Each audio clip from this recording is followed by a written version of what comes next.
విశాఖపట్నం గాజువాకలో భారీ అగ్ని ప్రమాదం జరిగింది.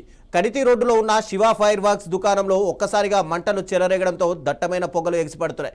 దీంతో స్థానికులు తీవ్ర భయాందోళనకు గురయ్యారు. సమాచారం అందుకున్న అగ్నిమాపక సిబ్బంది వెంటనే ఘటనా స్థలానికి చేరుకుని మంటలను అదుపులోకి తీసుకొచ్చేందుకు శ్రమిస్తున్నారు. నిత్యం రద్దీగా ఉండే ప్రాంతంలో ఏడాది పొడవునా బాణాసంచా విక్రయాలు జరుగుతుండటంతో ఈ ఘటన స్థానికంగా ఆందోళన కలిగిస్తోంది. అగ్ని ప్రమాదానికి గల కారణాలు, నష్టంపై పూర్తి వివరాలు ఇంకా తెలియాల్సి ఉంది.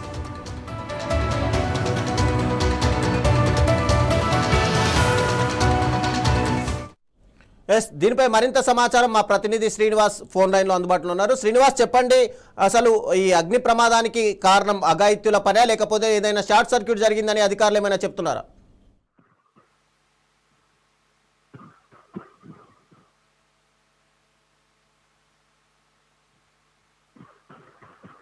షార్ట్ సర్క్యూట్ వల్ల జరిగింది అని చెప్పి అధికారులు ఏమైనా చెప్తున్నారా?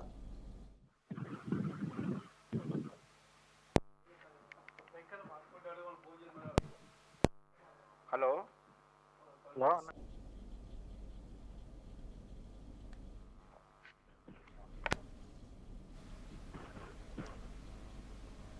శ్రీనివాస్, చెప్పండి, అసలు ఇక్కడ ఫైర్ కి సంబంధించి అధికారులు ఏమంటున్నారు? Thank you Ravichandra. విశాఖలో భారీ అగ్ని ప్రమాదం చోటు చేసుకుంది. తరచూ అగ్ని ప్రమాదాలు జరుగుతున్నప్పటికీ అటు సేఫ్టీ అధికారులు కానీ ఫైర్ సిబ్బంది కానీ పట్టించుకోవట్లేదంటూ కూడా ఇక్కడ ఉన్నటువంటి స్థానికులు అయితే ఆరోపిస్తున్నారు. అయితే ఈ రోజు కనిపి రోడ్ లో శివ ఫైర్ వర్క్స్ దుకాణంలో ఒక్కసారిగా మంటలు చెలరేగాయి. అయితే వెంటనే ఆ స్థానికులు అప్రమత్తమయ్యి అగ్నిమాపక సిబ్బందికి అయితే సమాచారం అందించారు. అయితే మంటలు వ్యాప్తి చెందకుండా స్థానికులు మంటలను ఆర్పడం కూడా జరిగింది. అయితే వెంటనే ఒట్టిన ఫైర్ సేఫ్టీ అధికారులకి సమాచారం అందించడంతో అక్కడికి అగ్నిమాపక సిబ్బంది చేరుకుని చుట్టుపక్కల ఉన్నటువంటి షాపులకి ఎటువంటి ప్రమాదం జరగకుండా ముందస్తుగా చర్యలు చేపట్టారు. అక్కడ ఉన్నటువంటి స్థానికులను అలాగే వ్యాపారస్తులను కూడా బయటికి పంపించి ఎవరికి ఎటువంటి అపాయం జరగకుండా ముందుగా అయితే అధికారులు అయితే చర్యలు చేపట్టారు. అయితే దీనికి సంబంధించి కనిపి రోడ్ లో ఉన్నటువంటి శివ ఫైర్ వర్క్స్ దుకాణంలో ఒక్కసారిగా మంటలు చెలరేగాయి. అందులో ఉన్నటువంటి బాణసంచా ఒక్కసారిగా పేలిపోవడంతో ఈ అగ్ని ప్రమాదం చోటు చేసుకున్నట్టుగా అక్కడ అగ్నిమాపక సిబ్బంది అయితే తెలియజేస్తా ఉన్నారు.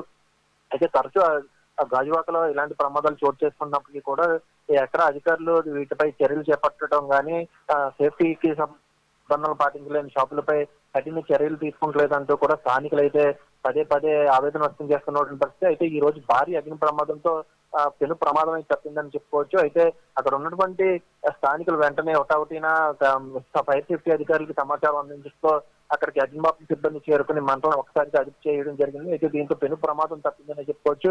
అయితే గతంలో కూడా చూసుకోవచ్చు, మొన్న స్టీల్ ప్లాంట్ లో జరిగిన అగ్ని ప్రమాదం కావచ్చు, ఎన్ఏడిలో జరిగిన అగ్ని ప్రమాదం కావచ్చు. అయితే ఇలా అగ్ని ప్రమాదాలు జరుగుతున్నప్పటికీ కూడా అటు అగ్నిమాపక సిబ్బంది కానీ ఇటు ఫైర్ సేఫ్టీ అధికారులు కానీ నిబంధనలకు విరుద్ధంగా ఉన్నటువంటి షాపులను చూసేటట్టు కూడా పదే పదే స్థానికులు చెప్తున్నప్పటికీ కూడా అధికారుల నిర్లక్ష్యం వల్ల ఇలాంటి ప్రమాదాలు చోటు చేసుకుంటున్నాయి, చాలా మంది ప్రాణాలు కోల్పోతున్నారంటూ కూడా ఇక్కడ ఉన్నటువంటి స్థానికులు అయితే ఆవేదన వ్యక్తం చేస్తున్నటువంటి పరిస్థితి. అయినప్పటికీ కూడా అధికారుల నిర్లక్ష్యం వల్ల ఇలాంటి బ్లాస్టులు జరుగుతున్నాయి అని ఒక ఆవేదన అయితే స్థానికులు అయితే వ్యక్తపరుస్తున్నటువంటి పరిస్థితి. అయితే ఈ రోజు మాత్రం ఏదైతే ఈ కనిపి రోడ్ లో ఉన్నటువంటి శివ ఫైర్ వర్క్స్ దుకాణం చెలరేగిన మంటలు ఒక్కసారిగా చుట్టుపక్కల షాపులకు అంటుకుని ఉంటే కనుక భారీ ప్రాణ నష్టం జరిగి ఉండేది. అయితే అక్కడ ఉన్నటువంటి స్థానికులు ఒకటిన అక్కడ చేరుకుని పక్కనే ఉన్నటువంటి నీళ్లతో ఆ షాప్ ఎటువంటి ప్రమాదం జరగకుండా అక్కడ అడ్డుకున్నటువంటి పరిస్థితి. అయితే అదే సరైన టైంకి ఫైర్ సిబ్బంది కూడా అక్కడ చేరుకోవడంతో పెను ప్రమాదం తప్పిందని చెప్పుకోవచ్చు. ఎన్నిసార్లు అధికారులకి చెప్తున్నప్పటికీ కూడా ఇలాంటి షాపుల్ని అంటే రద్దీగా ఉన్న షాపుల్లో ఇలాంటి ప్రమాదకరమైనటువంటి షాపుల్ని ఎప్పటికప్పుడు తొలగించమని ఎప్పటికే ఎన్నిసార్లు చెప్పినప్పటికీ కూడా స్థానికులు ఆవేదన వ్యక్తం చేస్తున్నప్పటికీ అధికారులు మాత్రం లంచాలకి లోబడి ఇలాంటి షాపులకి పరిమితులు ఇస్తున్నారంటూ కూడా ఆవేదన వ్యక్తం చేస్తున్నటువంటి పరిస్థితి. అంటే తరచూ ఈ నెలలోనే దాదాపుగా 4 ఫైర్ యాక్సిడెంట్లు జరిగాయి. 4 ఫైర్ యాక్సిడెంట్ లో కూడా అధికారుల నిర్లక్ష్యం క్షుణ్ణంగా కనిపిస్తుందంటూ కూడా ఇక్కడ స్థానికులు అయితే ఆవేదన వ్యక్తం చేస్తున్నటువంటి పరిస్థితి. ఆస్తి నష్టానికి సంబంధించి ఏమైనా అధికారులు అంచనా వేశారా శ్రీనివాస్?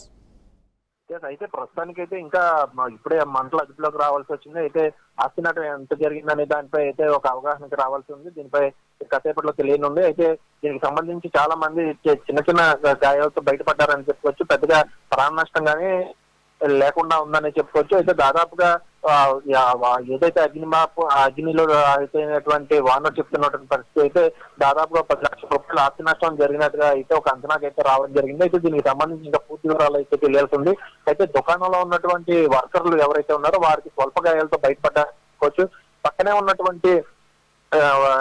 ఉన్నటువంటి కిరాణా దుకాణంలో కూడా కొంతమంది వర్క్ చేస్తూ ఉన్నారు. వాటిని వెంటనే స్థానికులు రక్షించడంతో పెను ప్రమాదం తప్పిందని చెప్పుకోవచ్చు. అయితే తరచూ ఇలాంటి ప్రమాదాలు జరుగుతున్నా కేవలం అధికార నిర్లక్ష్యం వల్ల ఇలాంటి ప్రమాదాలు జరుగుతున్నాయంటే స్థానికులు మాత్రం ఆవేదన వ్యక్తం చేస్తున్నటువంటి పరిస్థితి. ఇప్పటికైనా అధికారులు మేల్కొని ఇలాంటి ప్రమాదాలు జరగకుండా చూడాలంటూ కూడా స్థానికులు అయితే ఆవేదన వ్యక్తం చేస్తున్నటువంటి పరిస్థితి. Ravichandra, thank you Srinivas.